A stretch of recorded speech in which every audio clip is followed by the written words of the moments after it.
Mitchell Marsh, Mitchell Starc, mark Stoinis और David Warner, ये 4 ऐसे खिलाड़ी जो विश्व कप में ऑस्ट्रेलियाई टीम की तरफ से चुने गए, लेकिन वो भारतीय दौरे पर नहीं आए। इसके बावजूद भी भारत को ऑस्ट्रेलिया ने बेहद आसान तरीके से शिकस्त देकर 3 T20 अंतर्राष्ट्रीय मैचों की श्रृंखला में 1-0 की बढ़त बना ली। मोहाली में खेले गए इस मुकाबले की बात करें तो जिस तरह से ऑस्ट्रेलिया ने बेहतरीन बल्लेबाजी की वो देखने लायक है। यहां पर एक बार फिर भारतीय गेंदबाजी की कलई खुल गई। भारत के जो तमाम गेंदबाज थे सबने खूब रन लुटाया। अगर अक्षर पटेल को यहां पर छोड़ दिया जाए जिन्होंने 3 विकेट लिए थे, उनके अलावा सभी गेंदबाजों ने 11 रन या उससे अधिक के औसत से रन दिए। स्वागत है दोस्तों आप सबका मेरे YouTube channel Shahid Azmi live पर। आज बात करेंगे भारत बनाम ऑस्ट्रेलिया के दरमियान खेले गए जो पहला T20 अंतर्राष्ट्रीय मैच, उसके बारे में बात करेंगे। क्या कुछ रहा, क्या कुछ कमियां नजर आई भारतीय टीम में, और आने वाले जो और मुकाबले हैं नागपुर और हैदराबाद में जो मुकाबले होने वाले हैं इसके बारे में भी चर्चा करेंगे। लेकिन शुरुआत करते हैं, सबसे पहले बात करते हैं भारत बनाम ऑस्ट्रेलिया के पहले T20 मुकाबले की जो मोहाली में खत्म हुआ। 20 सितंबर को यह मैच खेला गया था।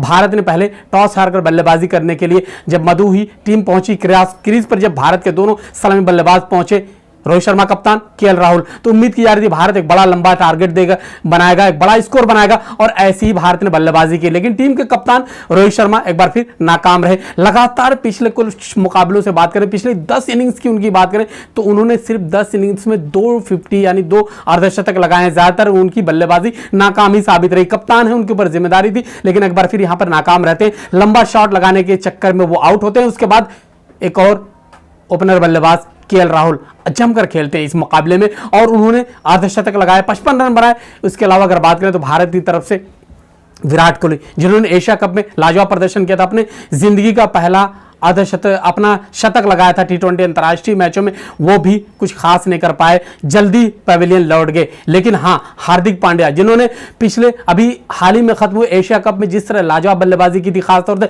भारत बनाम पाकिस्तान मुकाबले में 28 अगस्त को, उसी अंदाज में आज बल्लेबाजी की। जिस तरह से उनके बल्ले से चौके और छक्के निकल रहे थे, लग रहा था युवराज सिंह बल्लेबाजी कर रहे हैं। युवराज सिंह का वो मैच याद आ गया, इसी ऑस्ट्रेलिया के खिलाफ 2007 में उन्होंने लाजवाब बल्लेबाजी की थी। T20 विश्व कप का मुकाबला था, सेमीफाइनल मैच था, दक्षिण अफ्रीका में यह मैच खेला गया था, जहां पर युवराज सिंह ने 70 के रन बनाए थे 30 गेंदों पर 70 रन बनाए थे, दंदनाते चौके और छक्के लगाए थे। आज उसी की पुनरावृत्ति देखने को मिली जब यहां पर मोहाली में लाजवाब बल्लेबाजी हार्दिक पांड्या ने की, उनसे तेज बल्लेबाजी की, क्योंकि उन्होंने 30 गेंदों पर 71 बनाए थे। युवराज सिंह ने 30 गेंदों पर 70 बनाए थे, यहां पर हार्दिक पांड्या ने 30 गेंदों पर 71 रन बनाए थे। उस मैच की याद दिला दी, ये इसलिए भी ज्यादा याद आ गया क्योंकि उस सेमीफाइनल मैच में ऑस्ट्रेलिया को शिकस्त देने के बाद भारतीय टीम फाइनल में पहुंची, जहां पर पाकिस्तान के खिलाफ फाइनल मैच में भारत ने जीत हासिल की थी। पहली बार T20 विश्व कप का खिताब जीता था, जहां मिसबाह ने गलती की थी, रिवर्स शॉट खेलने की गलती की थी और कैच आउट हुए थे। एक दफा लगा था पाकिस्तान मुकाबला जीत जाएगा, लेकिन भारत ने क्या खूब वापसी की थी, जोगिंदर की क्या खूब गेंद थी और भारत ने वहां से फाइनल मुकाबला जीते। खैर वो बात हो गई उस मैच की। बात करेंगे भारत बनाम ऑस्ट्रेलिया के मैच की। इस मैच की जो 20 सितंबर को खेला गया था, यहां पर भारत की लचर गेंदबाजी सामने आई। भारत ने बल्लेबाजी ठीक ठाक की, 208 रन का अब तक का सबसे बड़ा टारगेट बनाया था ऑस्ट्रेलिया के खिलाफ। इससे पहले भारत का 202 रन था सबसे बड़ा स्कोर ऑस्ट्रेलिया के खिलाफ, जहां पर ऑस्ट्रेलिया ने राजकोट में 2013 में 201 रन बनाए थे, जिसका पीछा करते हुए भारतीय टीम ने 202 रन बनाकर मुकाबला जीता था। यहां पर भारत ने 208 बनाए थे। इस मुकाबले को जीतना चाहिए था भारत को, जिस तरह से भारत ने 208 का रन बनाया था, 209 का टारगेट दिया था, लेकिन ऑस्ट्रेलिया ने 19.2 ओवर में टारगेट को अचीव कर लिया। भारत की तरफ से जैसा हमने बताया, सूर्य कुमार यादव बता दें 46 रन बनाए, 73 रन उन्होंने इनिंग के लिए। जिस तरह एशिया कप में उन्होंने पारी खेली थी, ऐसी ही पारी इन्होंने पहले मुकाबले में खेले।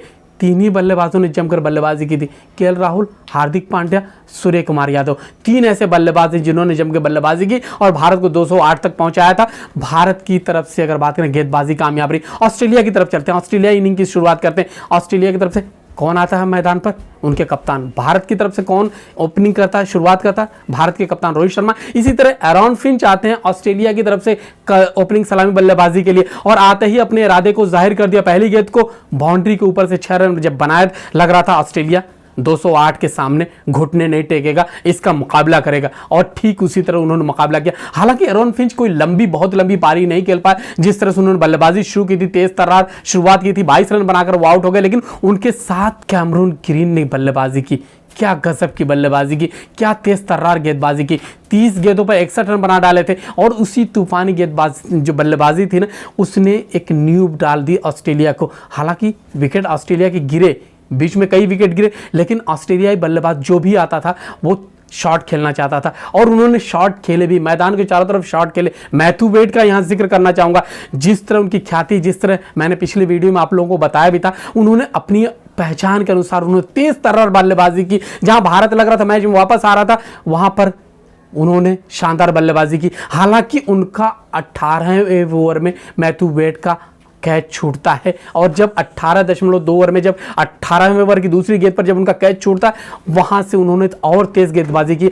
अंतिम जो 11 गेंदें थी वहां पर उनको रन कितने बनाने थे यह भी आपको बताऊंगा, और यह भी बताऊंगा कि किस तरह से अपने स्टार खिलाड़ियों के न रहते हुए भी ऑस्ट्रेलिया ने जीत दर्ज की। इससे पहले बता दूं, भारत का जैसे हमने बता दिया, स्कोर बता दिया, बड़ा स्कोर था, लेकिन यहां पर भारत की गेंदबाजी की बात करूंगा थोड़ा सा। मैं यहां पर भारत की गेंदबाजी का जिक्र करना जरूरी समझता हूं। यहां पर स्मिथ की बल्लेबाजी की बात करूंगा, जो हालांकि बहुत ही मान्यता प्राप्त टेस्ट जो T20 के मुकाबले होते हैं वहाँ पे बहुत ज़्यादा उनकी चर्चा नहीं होती, बहुत ज़्यादा मजबूत बल्लेबाज नहीं मानते, लेकिन उन्होंने भी 35 रन बनाए थे। हालांकि बहुत तेज इनिंग उनकी नहीं रही थी, लेकिन जिस तरह उन्होंने न्यूजीलैंड के खिलाफ पिछला सीरीज़ खेली थी, वहाँ मैन ऑफ द सीरीज़ रहते थे, उनसे उम्मीद ऑस्ट्रेलिया ने जो की थी वो पूरी हुई। उन्होंने क्रीज पर रुक कर बल्लेबाजी की। भारत की गेंदबाजी की बात करूँ, भारत के 6 गेंदबाजों को आजमाया गया। 6 गेंदबाजों में से 5 गेंदबाज ऐसे थे जिन्होंने 11 रन या उससे ज़्यादा प्रति रन ओवर यानी इकोनॉमी रेट से उन्होंने रन खर्च किए, खूब रन लुटाए। भुवनेश्वर कुमार, जिस तरह से पिछले एशिया कप में देखने को मिला था, अंतिम जब 19वां 18वां 19वां ओवर जब उनसे गेंदबाजी की जाती, उन्होंने रन लुटाए। यहाँ पर भी उन्होंने उसी हिसाब से रन लुटाए। जब ज़्यादा रन बचाने की ज़रूरत थी तब उन्होंने ऐसे रन लुटाए जैसे ऑस्ट्रेलिया बिल्कुल तरफ मैच पर मुकाबले पर छा गया। भुवनेश्वर कुमार ने 4 ओवर में 52 रन दिए थे। 4 ओवर, नोट कीजिए, 4 ओवर में 52 रन खर्च किए थे 13 के इकोनॉमी रेट से। वहीं दूसरे उमेश यादव, जिनको शमी की जगह लाया था, शमी अस्वस्थ हैं, उनकी जगह उमेश यादव को लाया गया। पता नहीं क्या सिलेक्टर्स ने सोचा, किस सोच के साथ उमेश यादव को लेकर आए थे। जिस तरह उनकी गेंदें पड़ रही थी, जिस तरह पिच पर पड़ने के बाद बल्ले पे आ रही थी, लग नहीं रहा था उमेश किसी तरह फॉर्म में है, उमेश किसी तरह इस मुकाबले के लिए तैयार थे। उनके पहले ही ओवर में 1 2 3 4 लगातार चौके लगते रहे और दूसरे ओवर में हालांकि 2 विकेट उन्होंने हासिल जरूर किए थे, लेकिन 2 ओवर में उन्होंने 27 रन खर्च किए थे।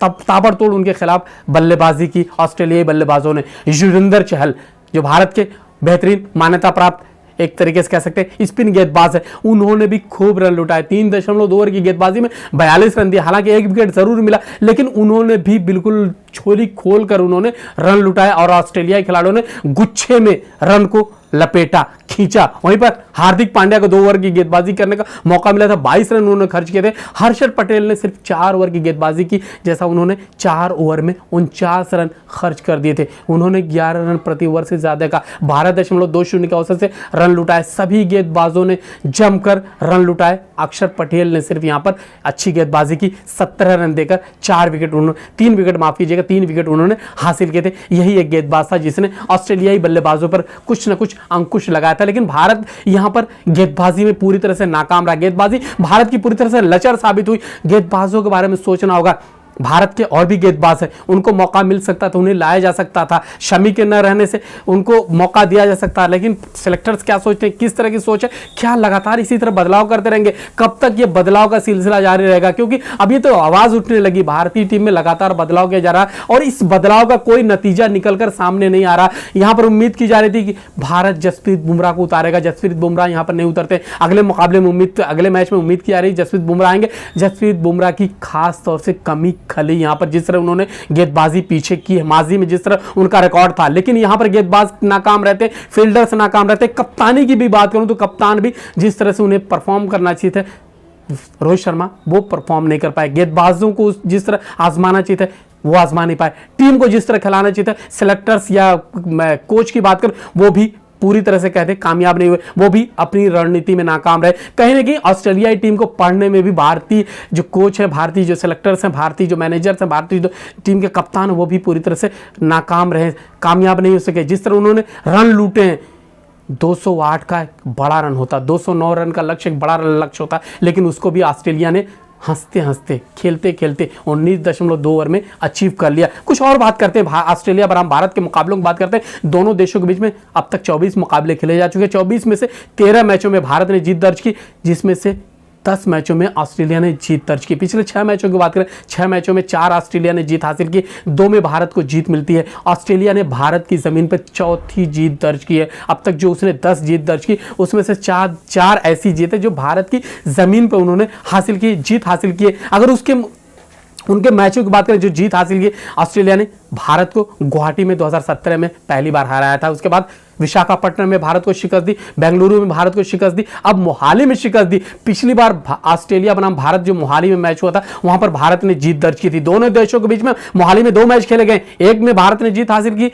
दूसरे में ऑस्ट्रेलिया ने जीत हासिल करके हिसाब कहीं ना कहीं बराबर कर दिया है। कहीं ना कहीं उस जीत का जो फर्क था दोनों देशों के बीच में, जो 2 मुकाबले खेले गए वहां पर दोनों में एक जीत दोनों के नाम हो गई है।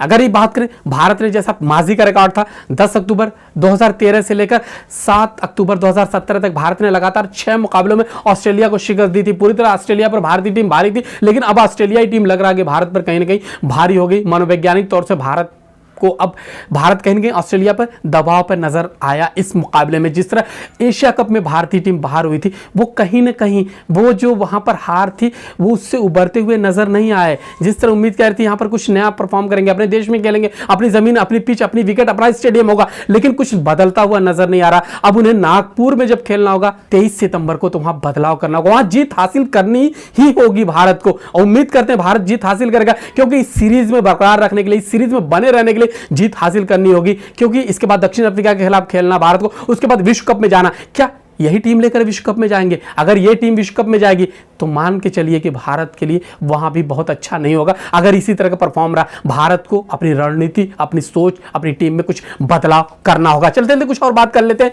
भारत बनाम ऑस्ट्रेलिया की। जिस तरह मुकाबले खेले गए, जिस तरह मैच खेले गए, इन मैचों की बात करें तो यहां पर भारत को शिकस्त जरूर मिलती है, लेकिन उम्मीद करते हैं, भारत के क्रिकेट प्रेमी सभी उम्मीद करते हैं कि भारत अगले मैच में पलटवार करेगा, और जब भारत पलटवार करेगा तो पूरी तरह से ऑस्ट्रेलिया पर हावी हो जाएगा और सीरीज को जीत लेगा। भारत को गेंदबाजी में सुधार करने की जरूरत है। अब तक जो हमने मैच देखा, मैंने कल मैच देखा, मुकाबला देखा, जिस तरह भारत बनाम ऑस्ट्रेलिया मैच हो रहा था, भारत के जो खिलाड़ी थे वो उनका जो मोराल था वो भी देखने को मिल रहा था, उस तरह हाई नज़र नहीं आ रहा था। जब फील्डिंग कर रहे थे तब भी नज़र नहीं आ रहा था, जबकि 208 रन का एक बड़ा स्कोर बनाया था, 209 रन उनको चेस करना था। भारत पूरी तरह से दबाव नहीं बना पाया, क्योंकि भारत ने कई मैच कैच छोड़े थे इस मुकाबले में। कैच के अलावा भारत की गेंदबाजी बेहद दोयम दर्जे की साबित हुई। अब देखेंगे किस तरह का मैच, अगले मैच में किस तरह भारत खेलता, 23 सितंबर में क्या कुछ होता, अगली वीडियो में जरूर बताएंगे। लेकिन फिलहाल यहीं पर मुझे मोहम्मद शाहिद को यह कहते हुए इजाजत दीजिए कि हमारी वीडियो,